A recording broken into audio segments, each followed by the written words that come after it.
last year, obviously, they had a lot of redshirt freshmen starting. What have you seen from some of the seniors like Sarchek and Brenner and Bowler that have been around for a while? True leadership, taking guys under their wing, teaching them how to do things the right way, how to push themselves, and confronting and demanding, which some people kind of shy away from that, and you can't. There's no kind or soft and easy way to prepare for what we're about to embark upon. So they do an excellent job. They're an extension of the coaching staff. They really are. And the fact that they're really buying in and have done a great job of just being more physical, finishing, and playing relentless football, it's been great, very helpful. Did you see what you wanted out of scrimmage from you guys? At times, I don't think we ever will. I think you'll ask me that question in 20 years. I could still walk by then, and you're always going to say not enough, but you certainly see progress. The entire time, I'm talking back from practice 1 in the springtime all the way up to practice 16, there has been steady progress and improvement. And the best part about this game, the game of football, this is a developmental game. And you really don't stop developing until you retire. I'm talking about 10, 11-year NFL vets. So we've taken that approach, and when you take that, it keeps you hungry, keeps you engaged, and it's been really good for our guys.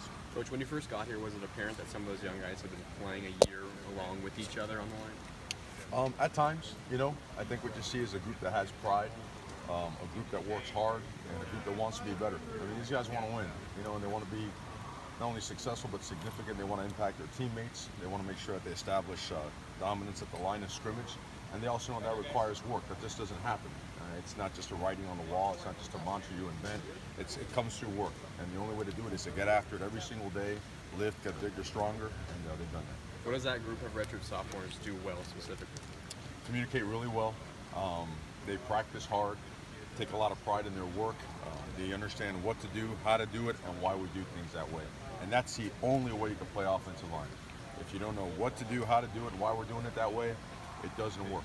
Okay, you've got to know what you're doing, you've got to know what that defense is doing. You've got to anticipate, you've got to have awareness. These guys have played enough football where they have some pretty good instincts, and it's our job to sharpen that, polish that, and take that next step.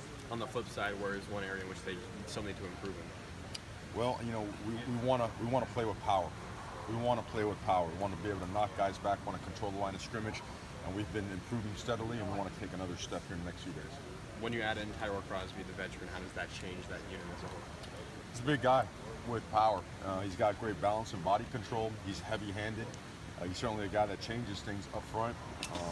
He's playing hard, playing with good effort, and it's showing, and it's affected how we do things up front, and certainly we're glad to have him back. Have any specific members of that group stood out as a vocal leader so far?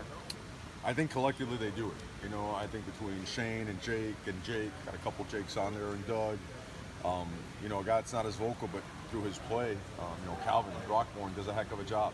I mean, steady, consistent, and a guy that's now he's built himself up to 315 pounds, which is different, all right? Different when your squat goes up 100 pounds, different when your power clean goes up 50 pounds.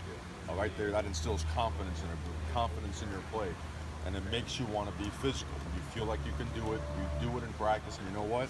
What you do consistently in practice, you're probably going to do consistently in a game. So we're excited as can be. How'd you grade you guys out in the scrimmage? Okay, always going to demand more. I don't think you want to go into that last scrimmage or come out of that last scrimmage feeling too good about yourselves. I think the ones did a decent job, controlled the line of scrimmage when they had to, did really well in pass protection, went against some loaded boxes, and you know what? Loaded boxes with the big backs that we have, you got to make it work. And we want to see more explosive plays at times. So the 2s and the 3s, there were some guys that stood out, and at the same time, some guys that didn't stand out or stood out in the wrong kind of way.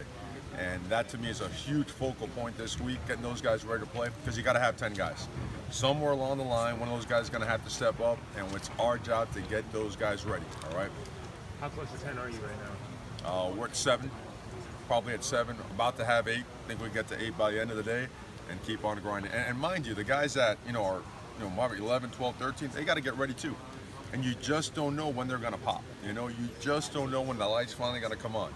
Sometimes it goes on and it flickers out, and you're wondering what the heck did I do as a coach, right? You got to keep that light on when it does come on. So, but they're getting closer. You say you're close to getting to 8. I mean, how do you differentiate between a guy being ready for that and not being, I guess? It's easy. It's performance. Performance. Can they handle the pressure? Can they come into line of scrimmage, align correctly, identify the front, play with their eyes up, make the right line call, take proper footwork, get their hat in the right spot, play with inside hands, and play with relentless effort. What to do, how to do it, and why we do it that way. If they can't do that, they're not ready to play, not at this level. got to play with power.